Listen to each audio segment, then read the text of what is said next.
noches, bienvenidos a Diálogo Franco. Este lunes es imperdible. Estoy en reemplazo de mi señor padre, el doctor Luis Federico Franco, que está de viaje, así que por ese motivo estoy en este momento acompañándolos.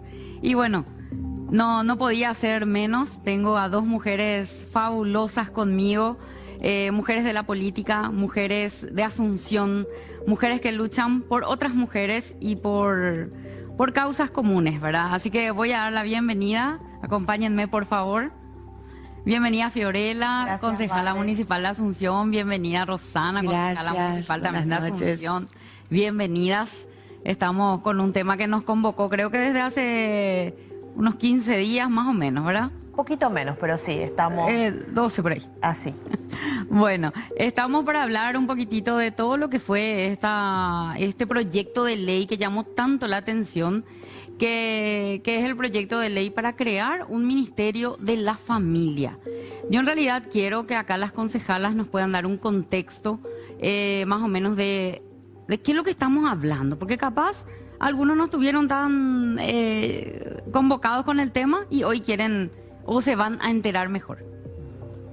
Bueno, primero que nada, buenas noches. Gracias, Vanessa. Estoy acá en compañía de mi colega, compañera y amiga Rosana Rolón. Ella es concejala municipal por el Partido Colorado en la capital. Yo, como bien sabes, porque nos ha tocado trabajar alguna que otra vez, y también junto a tu padre, del Partido Liberal. Y hoy nos convoca un proyecto realmente, Vanessa, que poco podríamos nosotros explicarte en qué contexto se presenta. Por lo menos yo poco podría explicarte, porque de hecho sería imposible afirmar, nadie podría estar en contra de la familia, y mucho menos en un país como el nuestro, que ha demostrado ese apego a la familia, ¿verdad? Y por supuesto sabemos que la familia es la base de la sociedad. Acá el problema radica en que quieren invisibilizar grandes problemáticas sociales, englobando dentro de un ministerio problemas totalmente distintos, que tienen un abordaje distinto, con un proyecto que no pasa la hoja y media. O sea, ni siquiera en el proyecto que nosotros tuvimos en mano vimos absolutamente ningún argumento, ¿verdad, Rosana? Así mismo. Entonces, Adelante con Muy buenas noches para todos, para todas. Un placer estar en tu programa. Saludos a tu papá. Quiero decirte de que realmente esta unión que tenemos en la Junta Municipal de Asunción no solamente es por la lucha a favor del Ministerio de la Mujer, sino también tiene como antecedente desde el primer día que ingresaron las jóvenes concejalas, yo arrastrando ya un tercer periodo, me di cuenta de que es un grupo espectacular, es un grupo de mujeres que realmente son solidarias entre sí. Esa sororidad que caracteriza a la Junta Municipal, especialmente a las que integramos la Comisión de Equidad de Género, hace de que nosotras podamos tomar estas decisiones que son, como todos saben, en rechazo y repudio a ciertas actuaciones que son de tinte de querer socavar nuestros derechos adquiridos. En este caso, en otra oportunidad más que estamos luchando juntas, las concejalas de Asunción, conjuntamente también con la Red de Mujeres Municipios del Paraguay, que debo decir también están acompañándonos muy de cerca, y otras organizaciones de mujeres, funcionarias del Ministerio de la Mujer y de distintas instituciones, como también de la sociedad civil, que no es así como ellos quieren decir de que eso es algo que la patria necesita. Es cierto de que es importante, por supuesto, la familia, nosotras amamos nuestra familia, pero creo que la institución del Ministerio de la Mujer es una institución preponderante del Estado paraguayo, que fue concebida desde su creación a través de una lucha centenaria de las mujeres, desde Serafina Dávalos, que luchó como sufragista por el voto, sus compañeras, Telémaco Silvera, del Partido Colorado, diputado nacional, vicepresidente del Partido Colorado en aquel entonces, presentó el proyecto de los derechos civiles y políticos de la mujer, y entre otros proyectos favorables, en un tiempo donde ni nos imaginábamos que podíamos acceder a eso. A partir de ahí se produce toda esa historia que nosotros llamamos como algo tan importante, que es la lucha por más derechos para nosotras, ¿verdad? A pesar de que teníamos en aquel entonces regía una constitución nacional que era muy parecida a la constitución americana, nosotros no teníamos el derecho al voto. Y recién en 1961 lo conseguimos. Después de varias solicitudes que se hicieron desde la Liga Paraguaya de los Derechos de la Mujer, conjuntamente con las mujeres de esa época que eran de distintos partidos políticos, con un régimen que era el régimen del general Stroessner, se consiguieron muchas conquistas, como por ejemplo, dejamos de ser cosas para ser personas. Fue un gran logro la modificación del Código Civil, así como también empezábamos también a obtener otros derechos, como fue el histórico derecho del derecho al voto, ¿verdad? Conjuntamente con las mujeres como Mercedes Sandoval de Hempel, Isabel Arrúa Vallejo, que fueron ellas las protagonistas visibles de esa lucha entre el lobby y las manifestaciones en la calle. Después de eso, ustedes saben, se formó la Comisión de Derechos Humanos por la señora Lara Castro y otras mujeres que trataban también de hacer visibilizar esos derechos que estaban siendo conculcados en esa época y no la pasaban bien. Luego viene esta constitución vigente, que es la de 1992, donde 200 organizaciones aproximadamente se unieron para que dentro de los articulados de nuestra gran Carta Magna tengan las garantías constitucionales de que nosotras podamos acceder a los derechos.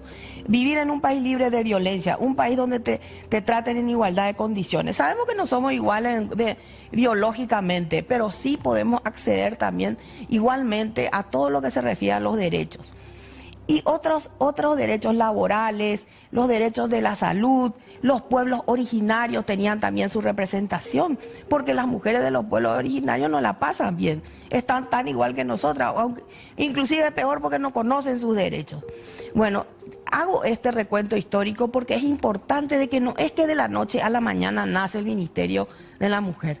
Cuando todas las políticas públicas que debería tener el Estado para las mujeres, en esa época eran llevadas a cabo por las organizaciones de mujeres. Es decir, Cuñate, al mando de Gloria Rubín, tenía a su cargo atender las cuestiones de violencia. Si una persona quería denunciar violencia intrafamiliar o un feminicidio de alguna vecina, era Gloria Rubín y otras compañeras más abogadas con la Asociación de Abogadas del Paraguay, donde trabajaban para poder también actuar en ese entonces como defensoras. No había una institución del Estado que se haga cargo de las políticas públicas para las mujeres. De ahí nace que la multisectorial de mujeres, la coordinación de mujeres, que aglutinaba a esas organizaciones que se dedicaban, esos colectivos de mujeres que se dedicaban a ayudarle a las mujeres, entre ellas también estaba tu mamá, y otras mujeres, ¿verdad? Como Ligia Prieto, y en fin, Cristina Muñoz, ¿verdad? Que fue la primera mujer. Hay que destacar, la primera ministra de la mujer, hay que destacar de que no es de la noche a la mañana que esto sucedió con el Ministerio de la Mujer.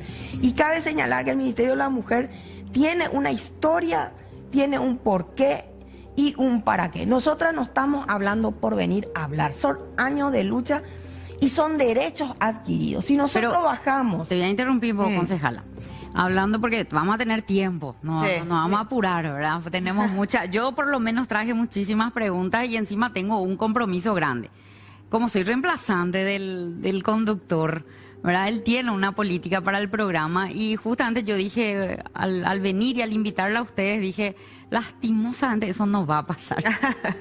Bueno, concejala, te hago a vos puntualmente esa pregunta. Podemos, para no entrar todavía a discutir si es o no importante qué ministerio sacar, qué ministerio poner, crear otro nuevo, quiero preguntarte, ¿se puede entender también de repente que esto es un capricho político de algunas personas? Y mira, yo te voy a decir una cosa. Cuando nosotros vimos la presentación del proyecto, vimos que en la exposición de motivos tiene media página con la que quieren borrar la historia de la mujer paraguaya, nos dimos cuenta que es una aberración jurídica y que yo le llamo un mamotreto legislativo, donde algunos parlamentarios firmaron. Algunos ya se retractaron porque el presidente de la República dijo que iba a vetar si es que llegaban a aprobar en ambas cámaras. Entonces eso te da la pauta de que sinceramente no quiero decir es lo que ellos dicen, ¿verdad? Que es la corriente que viene, porque nosotros somos globalistas, porque no sé qué, respondemos al foro de no sé dónde, el foro de San Pablo, y así nos ponen en cualquier grupo que hoy tiene una cierta tendencia, esta ideología de género, etcétera. Nosotros no tenemos nada que ver con esa ideología y con la globalización. ¿Qué es lo que podemos decir si ahora Internet está por todos lados? O sea, hablar hoy de globalización, vamos a tener que entrar en un debate filosófico, cómo se está construyendo la globalización en la propia casa del niño y la niña que está con el panel o con la computadora o el teléfono y están arrasando, y ahí mismo no hay necesidad ni que se vayan a la plaza, ahí mismo ocurren los abusos que tanto queremos impedir. Claro. Concejala. Sí. Hablando justamente de lo que es un aspecto social, ¿verdad? ¿Cómo podría, me hicieron unas cuantas preguntas también, personas que consulté, ¿sabes? Y coincidimos en varios grupos que estamos, y bueno, fue también un detonante el título de nuestra presentación hoy acá. Entonces, bueno, yo estoy obligada, ¿verdad? Lo que me preguntaban es, ¿cómo harían para garantizar, ¿verdad?, que ese Ministerio de la Familia no diluya los enfoques de las necesidades que tienen tanto los niños como las mujeres y los jóvenes? Porque bien que los ministerios que están apuntados son justamente esos. No, y no hay garantía. La única garantía que tenemos es que fusionar estas problemáticas sociales que se deben enfrentar con institutos especializados estadísticos, y lo dice mismo el Estado, porque ¿por qué nacen? Es importante porque no todo el mundo está en la estructura partidaria o estatal, ¿verdad? ¿Por qué se crean los ministerios, Vane? Partamos de ahí. Uno crea los ministerios para una mejor ejecución de las políticas públicas. El Ministerio de la Mujer no se crea porque Fiorella quiso crear un ministerio para ella o porque Rosana quiso crear un ministerio para ella. Se crea porque los números estatales, y no solamente lo dice Fiorella, Rosana, también lo dicen organismos internacionales como las Naciones Unidas o el BIP, detecta como problemática de la realidad paraguaya una situación vulnerable para la mujer paraguaya. Esta es una conquista que, así como relató detalladamente mi colega, porque es parte de esa lucha, referente de esa lucha, por eso lleva 30 años en la Junta Municipal, siendo la voz de las mujeres también dentro de la Junta. 15. Bueno, perdón, 30 años en la lucha de mujeres y 15 dentro de la Junta, ¿verdad? Como bien ella lo describió, esa conquista progresiva no es un capricho, esa sí no es un capricho de nada, no es de nadie. Nosotros nos basamos en los números. El Ministerio de la Mujer se crea para afrontar institucionalmente una problemática como son las mujeres. En este problema, la situación de las mujeres en el Paraguay, también de los niños. Por eso se crea un Ministerio de la Niñez, por eso se crea la Secretaría de la Juventud, que por supuesto necesita al contrario mayor impulso, se necesita que crezca su presupuesto, ¿verdad? Incluso otro de los argumentos, porque eso es muy simpático, a mí me parece ya simpático para no decir dramático, ¿verdad? Otro de los argumentos es el ahorro, ¿verdad? Ahorrar. Por supuesto, y ahí voy a hablar yo en forma particular, yo como liberal, pero por supuesto que estoy a favor de la racionalización de los recursos estatales, de achicar el Estado, pero no a costa de una problemática social como es la situación de peligro en que viven las mujeres. Antes de entrar a ese punto, concejala, también me hacían mucho esa consulta. Si se habla de un ahorro público, del gasto público, ¿verdad? Sí. Me decían, y nosotros nos vivimos quejando, como mujer, me voy, el Ministerio de la Mujer no me soluciona. Como joven, me voy, el Ministerio de la Juventud no me apoya. Como niño, me voy y igual tuve que ser víctima de un abuso, mis padres no me protegieron, tampoco tuve apoyo ahí. Bueno, ¿cómo hacemos si creemos ya que siendo 3 ministerios distintos no funcionaban, va a funcionar uno solo? No, por eso no tiene, sí, literalmente tiene luego una hoja y media nomás el proyecto. O sea, concordemos que no está luego, no está luego aclarado, ni fundamentado, ni explicado. Pero vamos a ir a los números que son exactos y que nadie puede discutir. Vanessa, el Ministerio de la Mujer tiene un presupuesto de $3 millones. Es el 0,002%. Yo decía 4, ahora ya somos el 2% más del presupuesto nacional. ¿Vos sabías que el presupuesto del ferrocarril del Paraguay, que ya no tenemos ferrocarril, es $1,5 millones. Si quieren empezar a recortar, ¿por qué no empiezan a recortar por algo que ya ni existe? ¿Para qué tenemos si no hay ferrocarril? O correos. El correo Manda un email. El correo en esta época en que ya nadie utiliza correo, tiene 3 veces el presupuesto del Ministerio de la Mujer. El Ministerio de la Mujer se sostiene en realidad con la cooperación internacional. O sea, es una falacia que fusionando el Ministerio de la Mujer con otros ministerios se estaría ahorrando. Al contrario, estaríamos agrandando la bola de nieve que nos va a venir encima al fracasar un gobierno por ver a su gente y a la problemática de su gente como números. Y aparte, particularmente ahí yo me voy a meter en la pregunta que le hiciste a mi colega. Yo sí realmente creo que esto es un capricho posiblemente. Una de dos, o es un capricho de gente sesgada por el odio o por el fanatismo, o es una estrategia para fusionar los ministerios y en realidad encontrar la excusa perfecta para posicionar mejor a los amigos y tener una estructura estatal que después reivindiquen votos y las mujeres abandonadas a su suerte. Bueno, ustedes ya sabían desde que empezaron a ver este programa que iba a estar fuerte. 3 mujeres juntas, ¿verdad? Bueno. Van por lo principal también, que es la ley 5.777, que es el centro y el epicentro de la lucha y combate contra la violencia. Claro. Entonces, es todo un plan que tiene, que no sé si está coordinado o no, o quién es el que coordina, pero son personas que realmente, si vos ves su trayectoria, no están muy, pero muy adecuados a los tiempos que estamos viviendo, ¿verdad? Yo creo que no manejan los indicadores de violencia. Nosotros solo en el 2023 tuvimos 45 mujeres que murieron por feminicidio y dejaron huérfanos a cientos de niños. Y gracias a Dios, el presidente de la República, Santiago Peña, promulgó una ley que va a ayudar y asistir a esas víctimas que quedaron de los feminicidios, destruyen la familia. Es decir, y como estaba diciendo, la gente pregunta, ¿no sirve para nada el ministerio? Bueno, no es tampoco así. Como el escaso presupuesto no le da para expandirse seguramente por toda la República del Paraguay, hay que considerar que con los datos que tenemos, ¿verdad? Está SEDAMUR, está Ciudad Mujer y otros servicios sobre el tema de capacitación que se trabaja coordinadamente con otras instituciones del Estado, ¿verdad?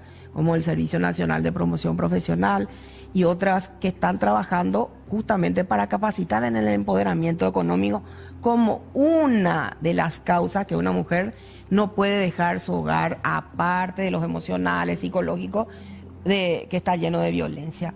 Y sobre eso, por ejemplo, y como diciendo también, hablando siempre en cifras, porque nosotros hicimos un estudio técnico, o sea, no estamos hablando acá por hablar, ¿verdad? Como dijo ella, el 0,02% del presupuesto del Ministerio de la Mujer, 0,01% de la juventud y 0,10% de la niñez y adolescencia. Ahí, concejala, te interrumpo. Basándonos en esa estadística que vos nos contás, nos vamos a ir a un corte comercial porque tenemos que cumplir con nuestros auspiciantes. Por supuesto. Pero para la vuelta tengo una pregunta para las dos, que justamente es, entonces, si de repente estadísticamente se puede, ¿nuestra sociedad está preparada? A la vuelta nos van a responder las concejalas. Bueno, seguimos aquí en Diálogo Franco. Como ya saben, están con nosotras las concejalas municipales de Asunción, Rosana y Fiorella, y estamos hablando de este tema que nos convoca a todas las mujeres y a todos los paraguayos, ¿por qué no, verdad? Es o no tiempo de un ministerio de la familia. Entonces, justamente para este bloque quedó esa consulta flotando. ¿Ustedes creen que la sociedad está preparada para renunciar? Porque vamos a ser sinceras también, ¿verdad? Ese es el proyecto de ley que algunos implantaron, o sea, 14 senadores creo, ¿verdad? Los proyectistas son 14 que implantaron como que es necesario eliminar 3 ministerios fundamentales, juventud, mujer y desarrollo social, y crear uno solo de la familia. Pero ¿no te llama la atención de que sea justo los ministerios sociales y que el Ministerio de la Mujer sea el que esté siendo debatido con mayor intensidad. Bueno, y contanos eso, concejal. Llama mucho la atención eso justamente, y por lo que vemos por los medios de comunicación, por ejemplo, cuando el presidente dice que él va a vetar, vemos a Gustavo Leite, por ejemplo, y a otros senadores y senadoras que están aferrados todavía a este proyecto de ley, que no tiene ni pie ni cabeza, porque hay que comunicarle a la ciudadanía que este proyecto que se presentó no tiene ningún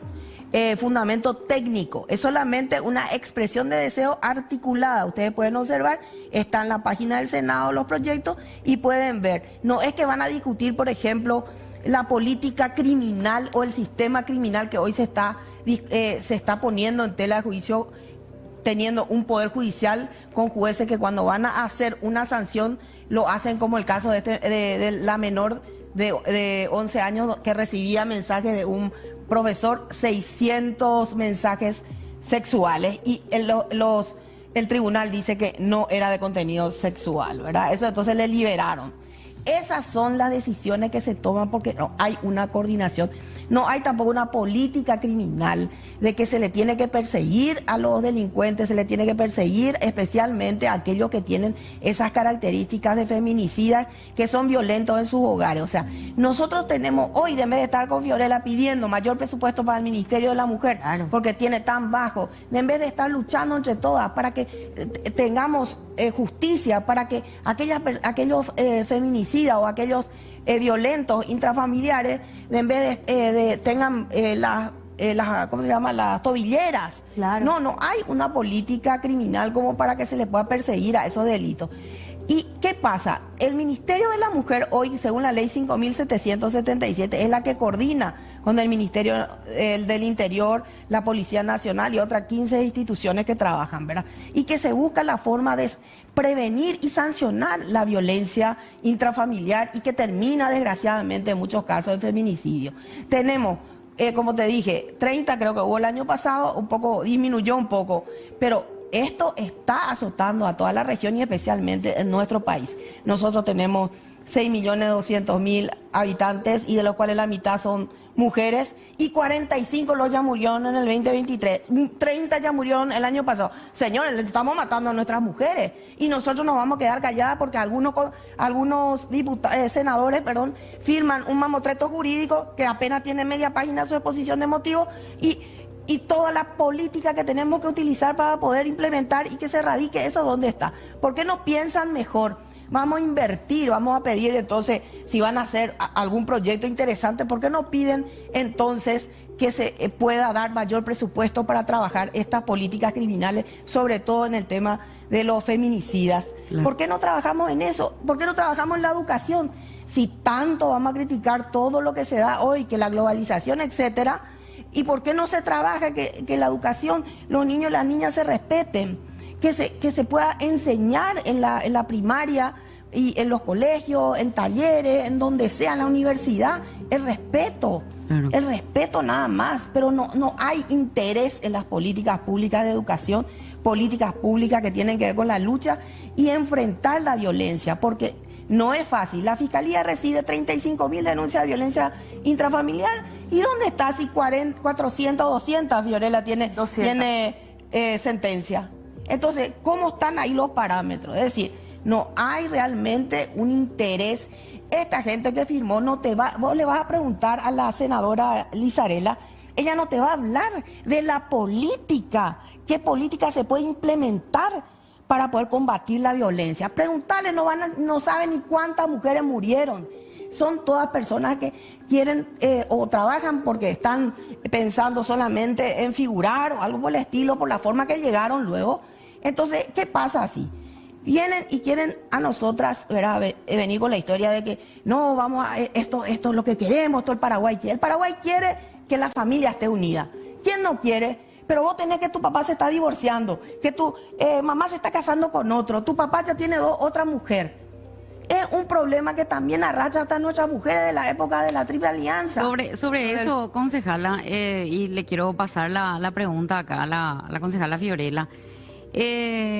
No quería mandarte a vos porque vos sos militante del Partido Colorado, pero dentro de todos esos proyectistas, concejala, Ya pareció hasta personal porque leí en las noticias, obviamente me involucré bastante en el tema antes de entrevistarlas. Y sé de que también hasta ya te trataron de políticamente incorrecta, ¿verdad? Esta postura de estar defendiendo esto. ¿Y hasta qué punto vos sos no pro familia porque estás en contra de un ministerio de la familia? O sea, eso es lo que también queremos un poco entender. Bueno, yo creo que realmente se unen perfectamente tu pregunta anterior con esta, Van. En la pregunta anterior fuiste súper clara en hablar de si sería esto o no un capricho, si qué están buscando en realidad.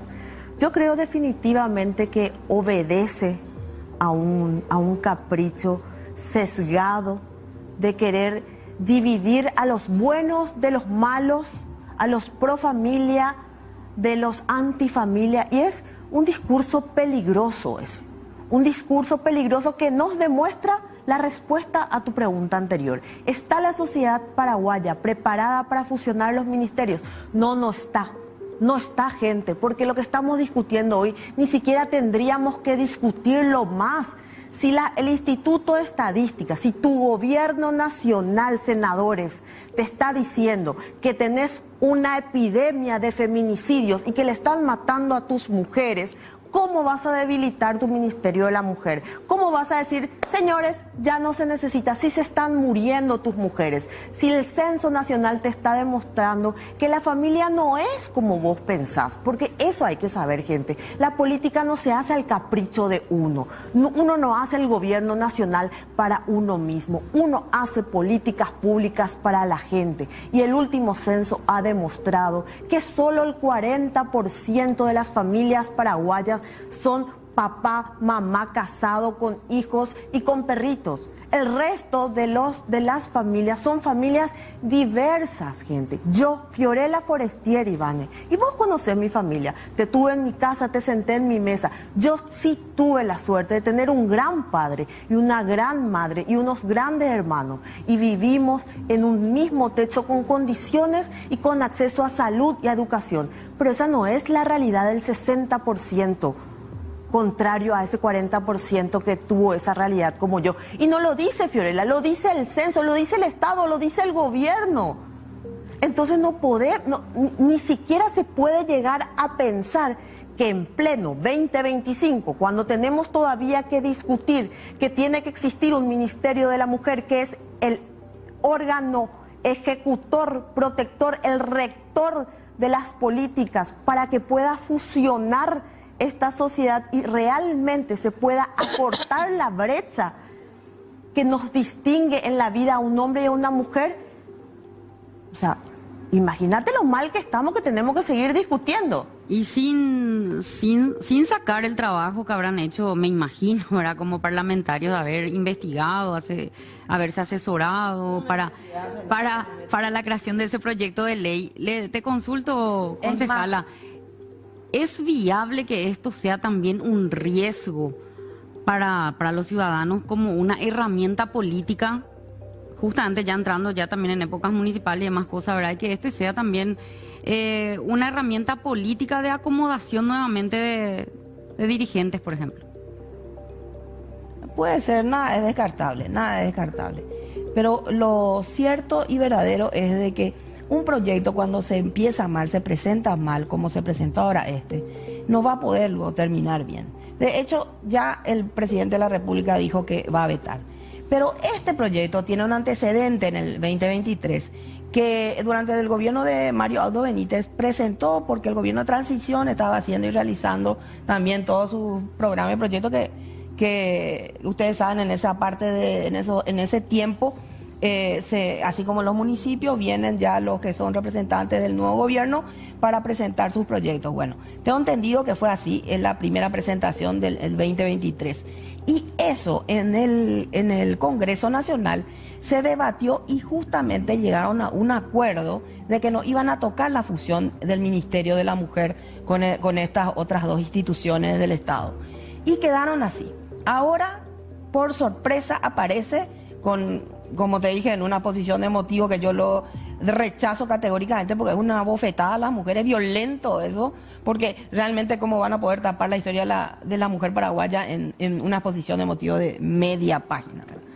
Y entonces quiere decir de que ellos, este grupo de personas, primero seguro que hay grupos de personas que firmaron nomás, ¿verdad? Porque imagínate, firmar un mamotreto jurídico, nadie quiere arriesgarse tampoco, no creo que nadie, pero hay nombres como Chaqueñito, la otra concejala Lizarela, que son realmente ignorantes porque no tienen conocimiento de las políticas públicas que tienen que implementarse para poder luchar contra la violencia extrema que se vive en los hogares.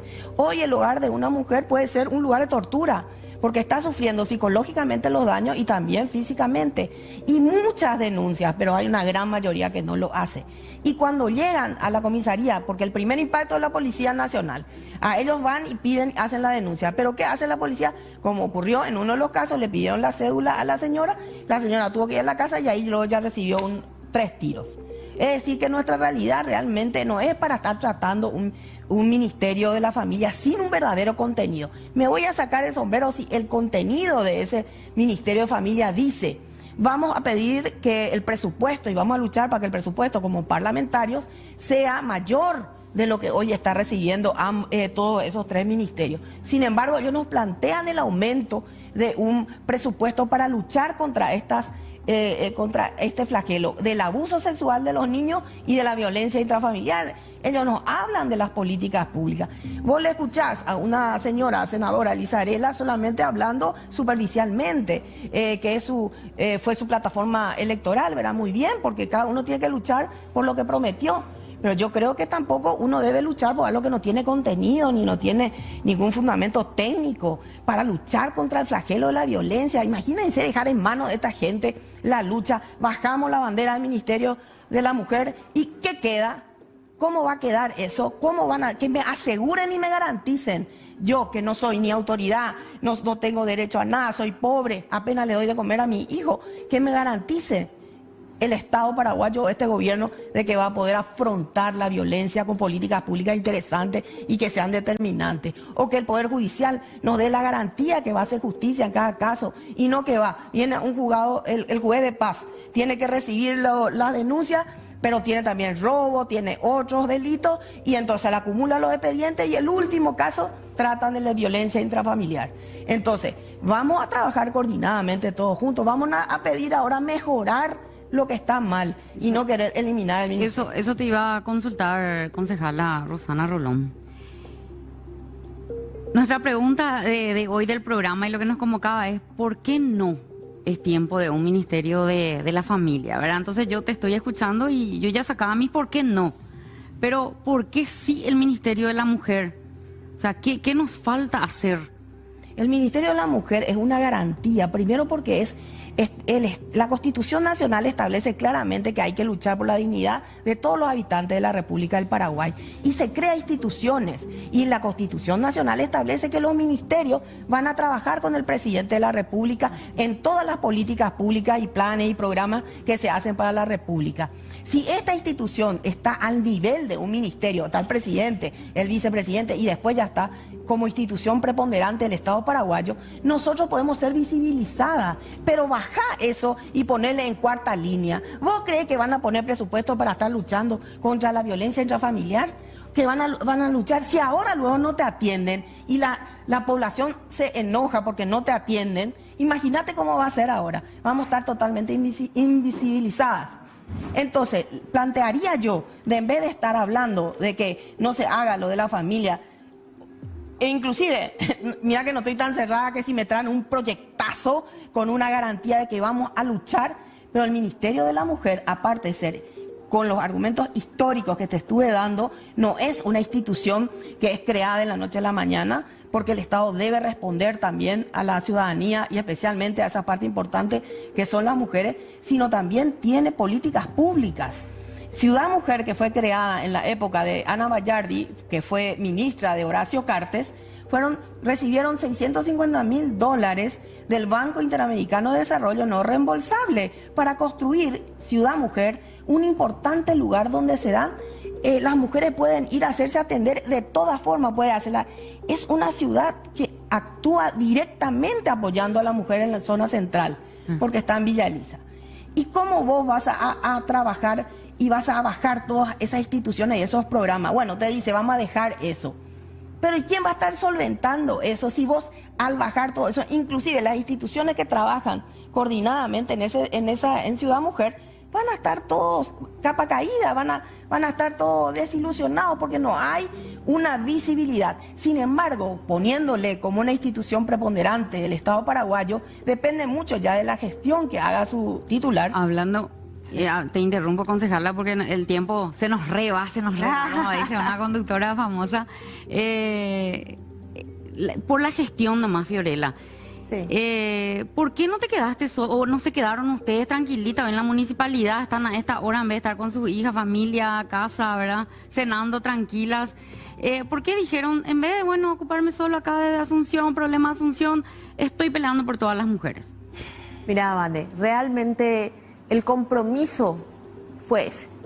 El compromiso fue ser la voz de los más vulnerables. Y nosotras, como concejalas de Asunción, vivimos esta trágica repetición día a día en la vida de la mujer paraguaya. Nosotros sabemos cuando acuden a mi despacho las mujeres víctimas de violencia o esas madres solteras que tienen que salir día a día a inventar para darle de comer a su hijo, para inventar la manera de hacerle estudiar en un país que no te da un acceso a una educación de nivel, que no tenés acceso a la salud. A nosotras viene la gente, nosotros sabemos el calvario que pasan las madres, que son la columna vertebral de la familia. O sea, no hay un discurso, y lo voy a decir, no hay un discurso más antifamilia que el debilitamiento de la mujer. Porque en la República del Paraguay la columna vertebral de las familias es la mujer, es la matriz de la vida, esa es la mujer.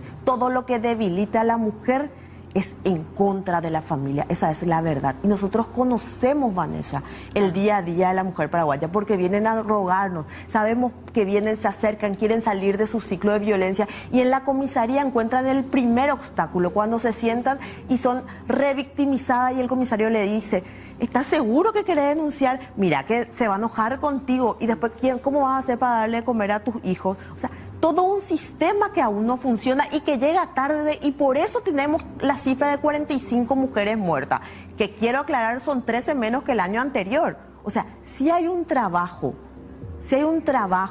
que se debe y que está el Estado obligado, porque al final, ¿qué es el Estado? El Estado es el que te tiene que garantizar tu vida. Y voy a decir la palabra exacta, como dice la Constitución de los Estados Unidos, la búsqueda de la felicidad. No es, Vanessa, el éxito de un gobierno, las obras estructurales. El gobierno está obligado, por supuesto, a dar tecnología, confort y hacer puente y todo lo que quiera, pero sobre todo está la felicidad de la gente. Y no puede ser un país feliz si se olvida del 50% de su población que está sufriendo, sumergida en un estado de vulnerabilidad. Como repito, no lo dice Fiorella Forestieri, lo dice el Instituto de Estadísticas del Paraguay.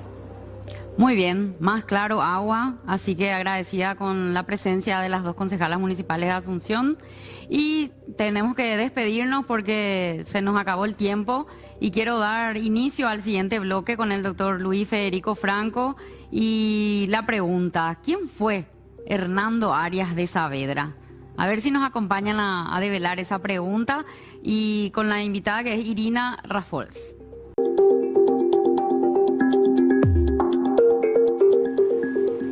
Muy buenas noches, queridas amigas, queridos amigos, comenzando un programa más de Diálogo Franco. Hoy nos acompaña la licenciada Irina Raffols. ¿Qué tal, licenciada? Un placer, muchísimo gusto. Irina es una ciudadana uruguaya, ella se dedica un poquito a la historia, pero fundamentalmente a la literatura. Hizo un muy buen libro de Hernandarias, que vamos a ir comentando durante el curso del programa. Pero vamos primero a conocerle a nuestro hombre, Hernando Arias de Saavedra. Para mí, muy incomprendido, y me parece oportuno tu libro, licenciada, para hacer un desagravio a la vida, a la persona de Hernandarias. Bueno, en primer lugar, muchísimas gracias por esta invitación algo muy importante para movilizar la literatura y la escritura. Y sí, realmente es un personaje que a lo mejor merece tener más tiempo de conocimiento, más lectura, hablar un poco más de él, porque fue una pieza fundamental en la época del virreinato, de los virreinatos, y tuvo mucho que ver fundando pueblos, fundando colegios, escuelas, caminos, y entonces al ser una piedra fundamental es muy importante saber por los orígenes, por cómo empezaron todas las cosas. Bueno, él tuvo una participación activa. En primer lugar, su familia es una familia, él proviene de, su padre fue de la zona de lo que es actualmente Sevilla, fue hidalgo de Sevilla, fue gobernador interino ya en el Paraguay. Él vino, se trasladó, una vez que estuvo acá nació su hijo, en este caso Hernando Arias de Saavedra, conocido como Hernandarias, y además era hermano, por ejemplo, de otro ilustre, ¿verdad? Me refiero a Trejo de Sanabria, que fue nada más ni nada menos que el primer paraguayo egresado de la Universidad de San Marcos, en Lima, Perú, y a su vez fue el fundador de la Universidad de Córdoba, y desde ahí él actuaba como primer rector de la universidad, era obispo de Córdoba, actuaba también protegiendo y llevando gente desde el Paraguay para estudiar a Córdoba. Realmente sí, fue así. Además es importante decir que Hernandarias fue el primer criollo, es decir, él fue el primero de su generación en obtener cargos públicos españoles, ¿verdad? Y fue llamativo, sí, gobernador interino. Después fue teniente de gobernador, fue ayudante de gobernador, sí, y gobernador. Y todo lo demás fue fundador, como decíamos, fundador de varios pueblos de toda esta zona. Y lo importante es que todos los cargos de las instituciones, por lo general, pertenecían a los españoles al comienzo. Y él fue un criollo, y uno de los temas por los que se empezó a no mirar muy bien fue que terminó protegiendo más a los nativos, a los locales, que a los propios españoles. Eso fue uno de los primeros temas que no le gustó a los españoles. Bueno, pero el hecho de que él haya nacido en Paraguay, y como bien decís, licenciada Irina, criollo, la palabra criollo quiere decir español, pero hijo de español aquí, nacido en Paraguay. Sí. Él fue el primer militar en ocupar un cargo de envergadura, en este caso gobernador, y no solamente fue gobernador del Paraguay, sino también gobernador del Río de la Plata. Él estuvo mucho por toda esa zona de Buenos Aires, él consolidó, él era yerno de Juan de Garay. Juan de Garay. Sí. Era yerno de Juan de Garay, que fue el que fundó por segunda vez y pobló Buenos Aires. Interesante, porque hay algunos historiadores que dicen que en realidad no existió segunda vez de Buenos Aires, que no llegó a consolidarse como un pueblo. No, hay eso historiadores. Eso te habrán dicho tus vecinos los argentinos, ¿verdad? No, de acá, también de Paraguay. Mira, porque cuando un pueblo no llega a tener cabildo, y no se llegó a tener cabildo, no se reconoce. En la primera ciudad que se intentó fundar en Buenos Aires. La segunda fue la que trajo Juan de Garay, que vino mayormente el contingente paraguayo. Vamos por parte, como dice Jacques el Destripador. Asunción es ciudad desde 1541, sí, con el título de cabildo, o sea, es ciudad... Sí, de Asunción sí, me estoy refiriendo a Buenos Aires. Buenos Aires no fue ciudad, sino en 1580, cuando ciudadanos paraguayos, encabezados por, en primer lugar, el teniente que decíamos recién, Juan de Garay, perdón, y acompañado de Ana Díaz, una paraguaya, hicieron el acta fundacional. Yo fui invitado, estuve como cuando era vicepresidente por el jefe de gobierno de la ciudad de Buenos Aires, Mauricio Macri, y detrás de la mesa del jefe de gobierno de Buenos Aires está un cuadro enorme donde aparece Juan de Garay, donde aparece Ana Díaz, y aparece una partida de gente con el acta fundacional de la ciudad de Buenos Aires. O sea que yo creo que, no sé quién es el que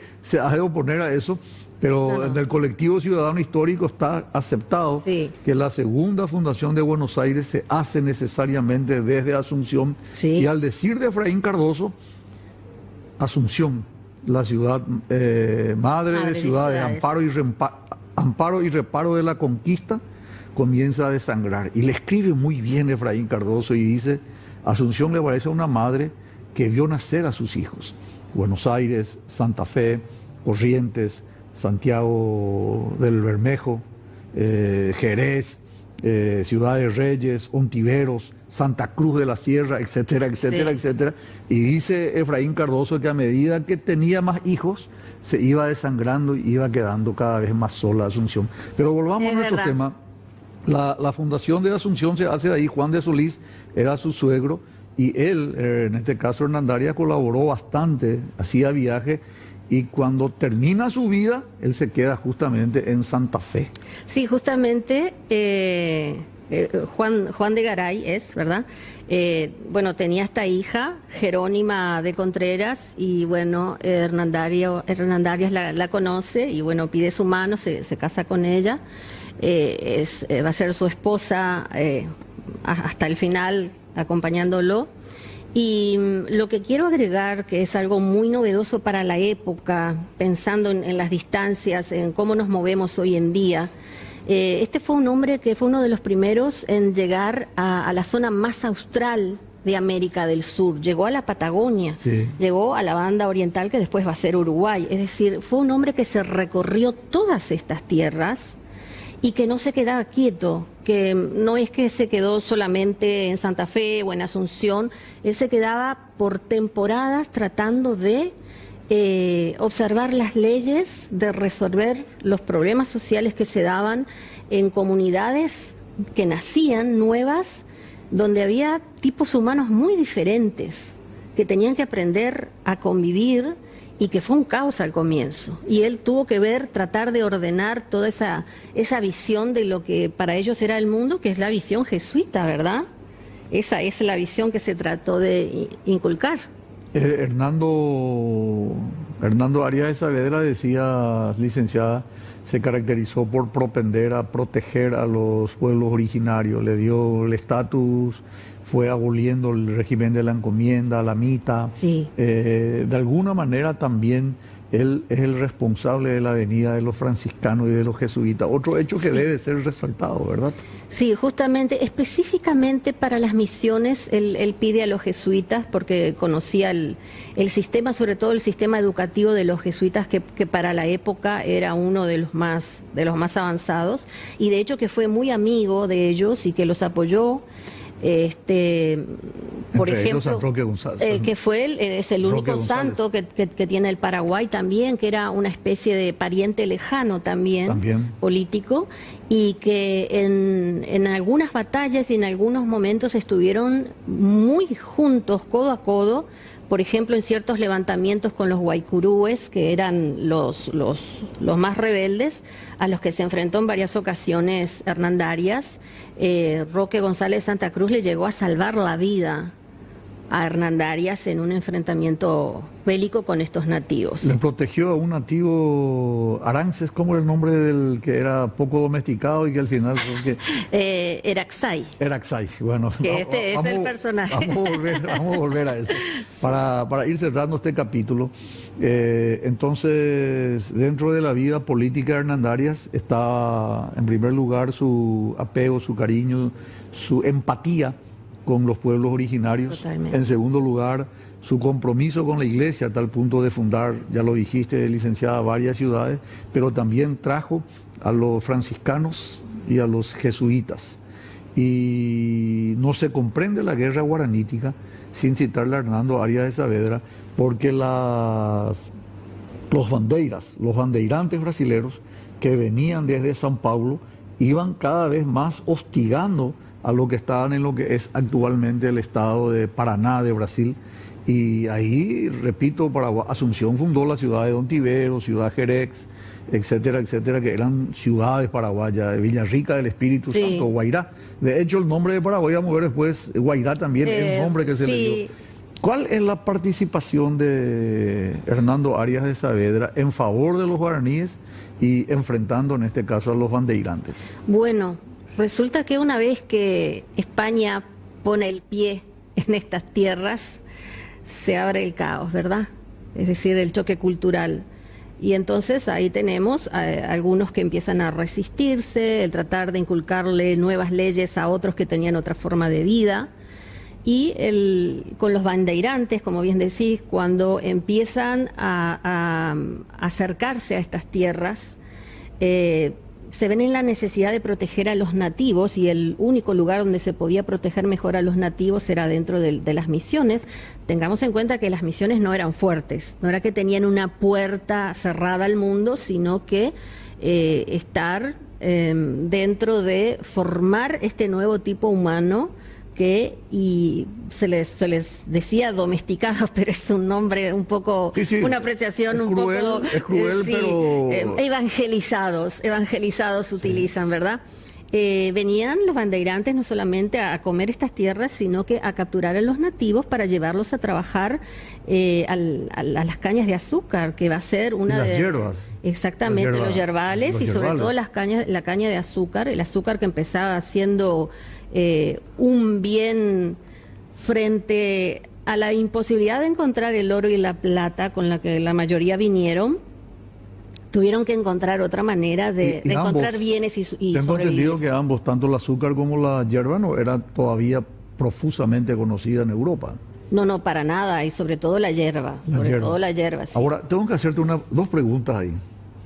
¿Quién influyó sobre quién? Porque Hernando Trejo de Sanabria, Sanabria de Trejo, mejor dicho, es considerado el Bartolomé de las Casas de América Latina. Bartolomé de las Casas fue un obispo que salió en defensa, pero en España, diciendo en España que ellos son súbditos del rey, y como súbditos que son no pueden quedar bajo el régimen de la encomienda. O sea, no pueden ser esclavos, hablando mal y Exacto, rápido, pero claro. Sí.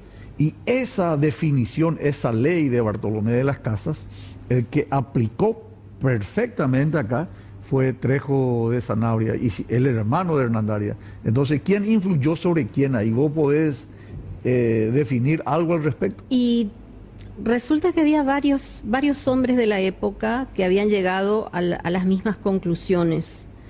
Estaba Hernandarias, estaba Alfaro, estaban Francisco los jesuitas, sí.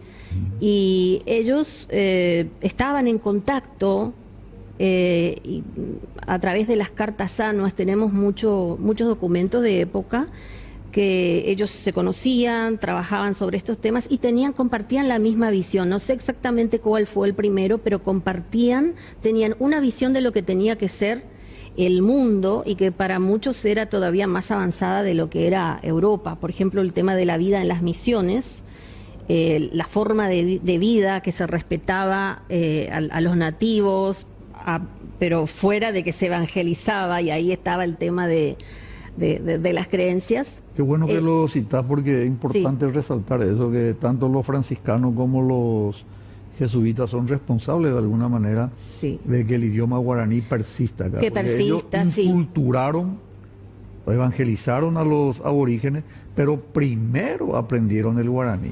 No es que le impusieron para que comiencen a hablar en su lengua, sino que el caso de Fray Luis Bolaño fue el primero en aprender el guaraní. Roque González de Santa Cruz, como era nativo, hablaba perfectamente el guaraní.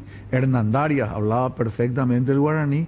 Entonces ellos fueron inculturando, o sea, hicieron la evangelización, pero no por la imposición, sino aprendiendo ellos primero el idioma nativo. Sí, Marcial de Lorenzana, uno de los primeros jesuitas que está en la fundación de San Ignacio Guazú, decía es el autor central de tu novela, Es uno, sí, uno de ellos. Decía que cómo se le va a enseñar a una persona a hacer determinadas cosas si no se conocen las palabras. Es decir, nosotros tenemos que aprender, decían ellos mismos, tenemos que aprender el guaraní y hablarles en su propio idioma. Y es hablándoles en su propio idioma que los vamos a ganar, decían estos jesuitas. Y no olvidemos a Antonio Ruiz de Montoya, el jesuita peruano, que es uno de los que se encarga en hacer la mayor recolección de conocimientos de la época. El primer historiador. Sí, de plantas, de medicina, de idioma, de costumbres, y es un admirador. De Montoya, sin la S. Antonio Ruiz de Montoya. Yo lo tengo como Antonio Ruiz de Montoya. Okay. Y que fue muy, muy importante también, que colaboró de manera muy cercana con Hernán Darias. Otra pregunta que... Hay contradicciones, no sé yo si hay más. Cuando uno ve la vida de Hernán Darias, hay dos aspectos que tenemos que resaltar. Primero, que él no es el responsable de que Paraguay se haya quedado sin costa al mar, vamos a tocar enseguida. Y en segundo lugar, aparece como que él fundó la ciudad de Corrientes. En otros libros aparece Vera y Aragón. ¿Vos tenés alguna posición tomada? Yo lo tengo de las informaciones históricas, sí, era el fundador de Corrientes y además de otros pueblos. Sí, como de Corrientes, sí, Hernán Darias. Bueno, sí. Eso tenemos que compartir. Hay que ver. A mí me gustaría que pongan ya como subtítulo Hernán Darias, fundador de Corrientes, porque Vera y Aragón es el que aparece siempre. Entonces es importante poner. Lo último, en nuestros libros de historia, de la primaria y secundaria, aparece que el 16 de noviembre de 1617 el Paraguay quedó desmembrado y perdió su costa sobre el Atlántico. 2 puntos. El responsable es Hernán Darias. Bueno, no es tan así. A Hernán Darias le tocó agarrar ese último gobierno en ese momento en que ya la orden venía de lejos y de hace mucho tiempo atrás, venía del rey de España. Hernán Darias no podía tomar ninguna decisión con las tierras si antes no tenía el beneplácito del rey. Claro. Nada se podía Incluso del hacer. virrey primero. Absolutamente, había toda una jerarquía que respetar. Y hubo otros personajes anteriores a Hernán Darias que para proteger estas tierras tuvieron que hacer una división, es decir, necesitaban un gobierno fuerte en la zona del Guairá, que era la zona que ya estaban a punto de tomar los bandeirantes, o sea, el Imperio del Brasil. Y entonces, para poder proteger esa zona, para frenar a los bandeirantes, tuvieron que poner una gobernación en ese lugar. Antes era el virreinato del Río de la Plata y Paraguay, se llamaba así, estaba junto, ¿sí? Y con la división quedó que el virreinato del Río de la Plata tendría su capital en Buenos Aires y la del Paraguay en Asunción. Y ahí fue que por el Tratado de Tordesillas, que sigue una forma de determinar las limitaciones de la tierra, es que queda sin salida al mar. Pero hay otro tema importantísimo. El Paraguay no existía como lo conocemos hoy, no existía el país Paraguay. ¿Me permití brevemente? Sí. Cuando viene el primer adelantado del Río de la Plata, Pedro de Mendoza, la extensión era muy grande. España, el rey de España no pudo dimensionar lo enorme que era. Es más, la provincia gigante del Paraguay, exacto, como conocemos, ocupaba casi hasta la Amazonía. Entonces, Hernando Arias de Saavedra primero, el que le sustituye después, y el oidor visitador Francisco de Alfaro, plantean una división que eran 2. En primer lugar, el Río de la Plata, y en segundo lugar, Guairá. En el Río de la Plata estarían Buenos Aires, la ciudad más importante, Asunción la segunda, y Santa Fe más o menos en el medio, Corrientes. Entonces ese era el proyecto de Hernán Darias. En la otra parte sería Villarrica del Espíritu Santo como capital, Santiago de Jerez y Ciudad Real, Ontiveros como la segunda parte. Sin embargo, el virrey de Perú no hace caso a la recomendación de Hernán Darias y él, el virrey de Perú, le sugiere al rey de España, Felipe III en este caso, y el rey de España termina haciéndole caso al virrey de Perú y divide en Buenos Aires, capital del Río de la Plata, con Santa Fe, Corrientes y Concepción del Bermejo. Y a Paraguay, o Guairá, o Paracuaria, como se le quiera llamar, Asunción como capital, sería Santiago del Jerez y Villarrica del Espíritu Santo. Sí. Entonces Villarrica, la ciudad andariega como nosotros le conocemos, fue migrando 7 lugares, 7 sitios tuvo Villarrica hasta llegar a lo que es actualmente. Pero importante es resaltar lo que vos muy bien vas a explicar, creo que en tu otro libro,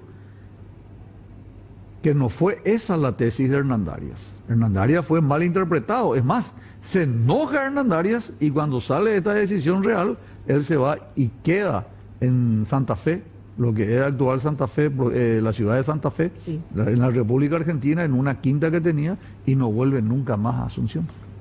Sí, de hecho que cuando ya no se puede mover es porque ya el cuerpo no le da para más, porque este fue un 73 hombre, años. sí, a los 73 años murió en su casa, y se dice que murió la pobreza porque la lucha que tiene contra la banda mafiosa de Buenos Aires, la banda del Cuadrilátero, hace todo lo que puede por despojarle de sus bienes. Bueno, vamos a unos consejos comerciales, licenciada, y volvemos enseguida con más Diálogo Franco. Diálogo Franco, hoy con la presencia de la licenciada Irina. Licenciada, más o menos tenemos una idea general de la vida bien resumida de Hernando Arias de Saavedra. Repito, coincido contigo, una persona poco conocida que debiéramos, me incluyo en primer lugar, conocer más. ¿Cómo se hace, por ejemplo, para el tema de la yerba mate? La yerba mate en tu libro, si bien es cierto, aparece como una... vos vas a explicar después el género literario. Sin embargo, me gusta el relato y la forma en que encarás el tema de la yerba mate. ¿Cómo se veía a la yerba mate en la época de la colonia? Bueno, diabólica por las autoridades, pero diabólica sí, era algo de todo lo desconocido era del demonio. Prácticamente en esa época, ¿verdad? La hierba del Bueno, demonio, ellos veían que cuando los nativos la consumían, porque fueron ellos los que van a contaminar con la yerba mate, con el hábito de la yerba mate a los soldados, y después, aunque no se quiera, va pasando a las autoridades y termina haciendo por todo el mundo. ¿Cómo tomaban la hierba los nativos? Bueno, ellos en primer lugar la utilizaban para sus ceremonias religiosas, espirituales, y la tomaban desde una calabacita. Ellos la colaban entre los dientes, así dicen las crónicas. No usaban lo que nosotros tenemos hoy en día, la bombilla para colar. Entonces, y que una uno no se calabaza atore. y... Sí, y chupaban. y no era que la colocaban ¿no? agua, le colocaban agua, sí, y prácticamente ellos no tenían una molienda fina, obviamente, y entonces la dejaban ahí, con el agua empieza a fluir y de esa manera tomaban. Y fue posterior el tema cuando ya empezó a consumirse a nivel sociedad, fue que se les ocurrió, bueno, vamos a poner un tipo de varilla que va a permitir con unos agujeritos que va a poner, sí, se va a poder tomar sin que uno empiece a toser y se atragante con los pedacitos de hierba. Entonces fue de esta manera. ¿Y qué le producía eso a los guaraníes que los españoles decían que estaban todos diabólicos, poseídos? Claro, obviamente que ellos no tenían manera de comprender ni de analizar la hierba. Bueno, por un lado, cuando estaban en el servicio religioso, pedían para salir muy seguido. Y no entendían los sacerdotes por qué, y era para ir a orinar, porque sabemos que la yerba mate hoy en día es diurética. Entonces, según las crónicas, ellos tomaban muchísima hierba. Yo encontré una información histórica que me resultó difícil de creer, porque decía que eran capaces de tomar 8 kilos de hierba por día por persona. Bueno, pero era una hierba que no era, no era molida. Claro. No pasaba. O sea, de cualquier manera, sí, es muchísimo. Eso por un lado. Y por otro lado, mucho, sí. Y por otro lado, la energía. Y además de la energía, el tema de, en muchos momentos, dejar ciertas actividades para sentarse plácidamente a tomar el mate, que fue algo que a Hernandarias le molestó, y otros también de la época que al comienzo, bueno, estaban en contra. Le molestó. Sí, porque después ya no pudo hacer más nada, porque aunque por decreto trató de prohibir sanciones, multa a los españoles que la tomasen, y hasta 100 latigazos a los nativos que la consumiesen. Y aún así no pudieron. Llevaron incluso, según el artículo que está ahí en la crónica, a Lima, para que, ¿cómo se llama esta institución de la Inquisición? Fue a la Inquisición que estaba en Lima, sí, ¿Y fraguaron el informe? Sí, mostraron que querían que las autoridades dijeran oficialmente que no se podía tomar la hierba porque era diabólica. Y de Lima las autoridades no encontraron nada. No encontraron nada, no pudieron. Pero no ¿qué vinieron a decir a Asunción? Bueno, según mis personajes, que sí, que por supuesto que se detectó que era diabólica porque el que la consumía caminaba por el techo, hablaba en otro idioma. O sea, buscaron de donde fuera la posibilidad de convencer de que no se debía tomar la Entonces, yerba mate. esta yerba mate que al principio consideraban diabólica, que lo que tomaban estaban poseídos, lo que en realidad producía era euforia porque es energizante, la hacía orinar mucho y además generaba un momento de atracción entre los pueblos originarios con el cual trabajaban después con más ganas, con más alegría y no se cansaban y además siempre bien predispuestos para el trabajo. Y es nuestra costumbre de hoy día. Esa misma yerba, Irina, que fue considerada diabólica, después se convierte en la fuente de ingreso más importante. El oro verde, así se le llamó también. La yerba mate llegó a Europa antes que el té verde. Y como tal, la yerba era la bebida obligada en Europa en toda esa época de 1500, 1600, o sea, siglo XVI, siglo XVII, siglo XVIII, luego aparece el té verde de China. O sea, realmente este era el producto de exportación más cotizado que tenía Paraguay para Europa en este caso. Y uno de los temas, uno de los escenarios donde se dio también el maltrato a los nativos con el tema de ir al bosque, a hacer toda la preparación que tenía, porque había que preparar los fardos, se pasaba todo el día, se les hacía trabajar muchas horas para tratar de procesarla para llevar, tenían que cruzar un río, ahí se encontraban con otras hordas nativas enemigas y estaban los bandeirantes. Por eso fue que, viendo los jesuitas que era imposible quitarles el vicio, dijeron, bueno, lo mejor es plantar la yerba en los terrenos de la misión, para evitarnos todo eso, pero no prendía la plantita, no había caso. Está tan interesante el libro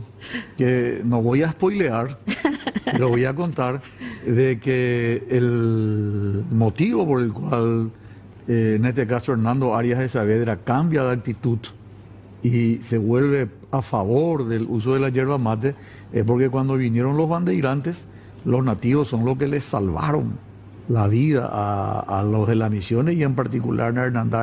Entonces ese hecho fortuito que significó la muerte de Araxí, Eraxay. Ese es un spoiler tremendo. No, hasta ahí cuento. Y además hasta ahí cuento. Hay que no va a comprar ese morir. libro. Vamos a unos consejos comerciales y regresamos inmediatamente. Ya espectacular la salida del último, pero yo les recomiendo. Vamos a comenzar hablando del libro ya ahora. Ya.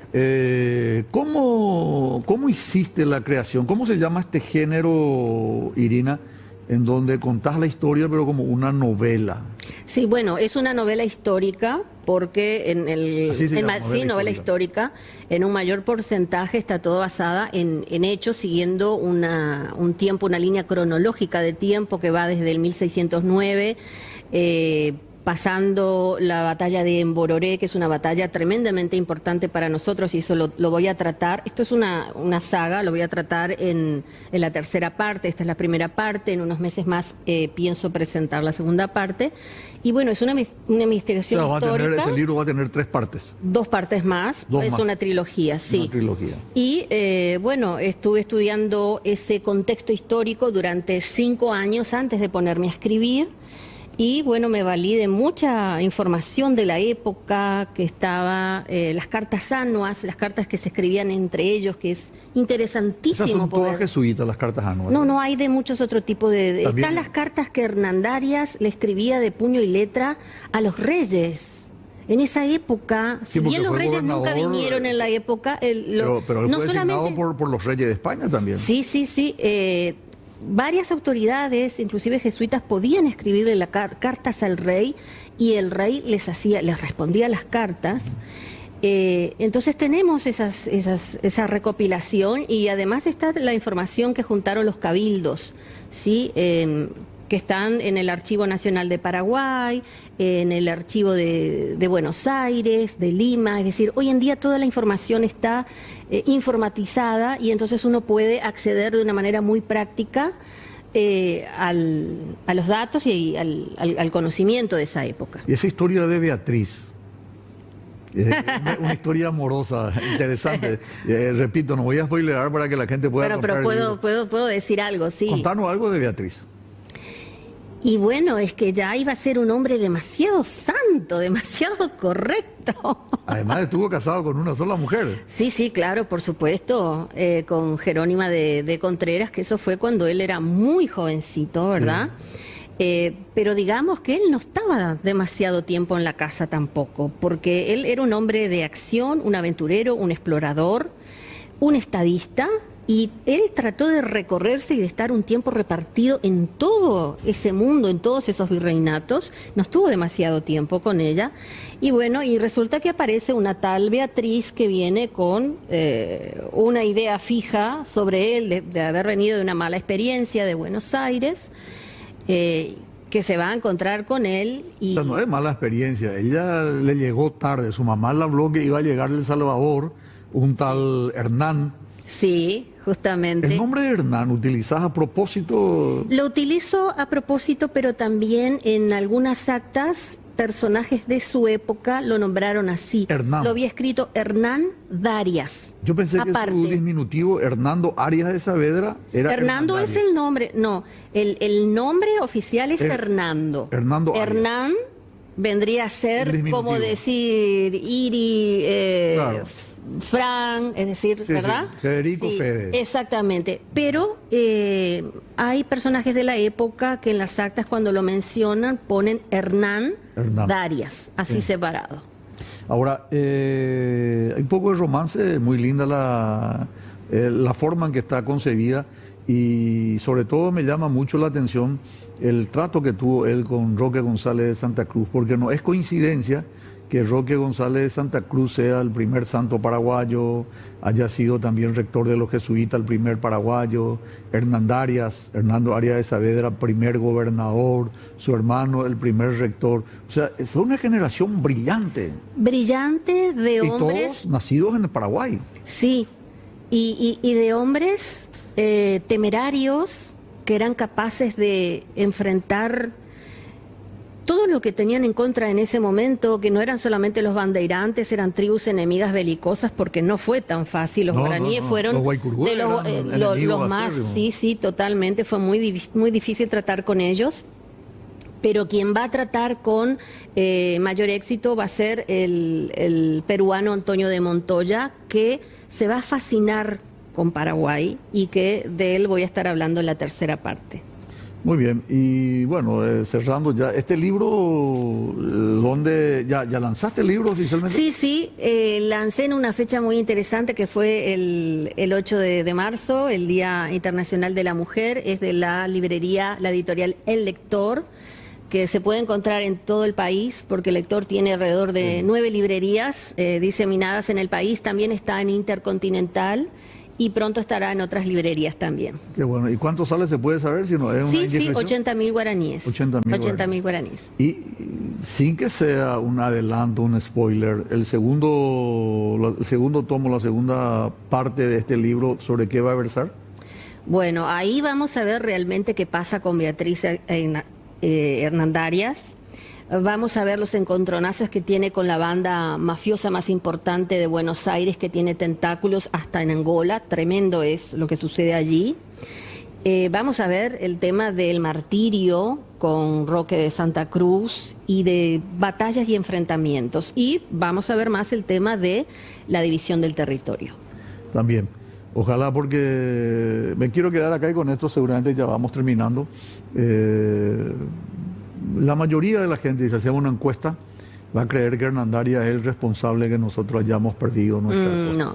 Y es importante este programa porque este desagravio público que lo hacemos, primero fue militar, segundo fue gobernante y tercero fue una persona que realmente demostró una acrisolada honestidad en el ejercicio de la función pública. Absolutamente. Hasta sus enemigos se agarraban la cabeza porque no le podrían encontrar ningún acto de corrupción. Irina, te agradezco, un lujo haber compartido contigo. Muy bien logrado el libro, muy bien logrado, altamente recomendable. Qué gusto. Y al mismo tiempo una novela histórica, conocer la vida, en este caso, de un gran paraguayo, Hernando Arias de Saavedra. Gracias, licenciada. Muchísimas por estos gracias. minutos. Fue muy entretenido. Muchas gracias. Muy Muchas amable. gracias. Nosotros nos vamos, regresamos luego de estos consejos comerciales.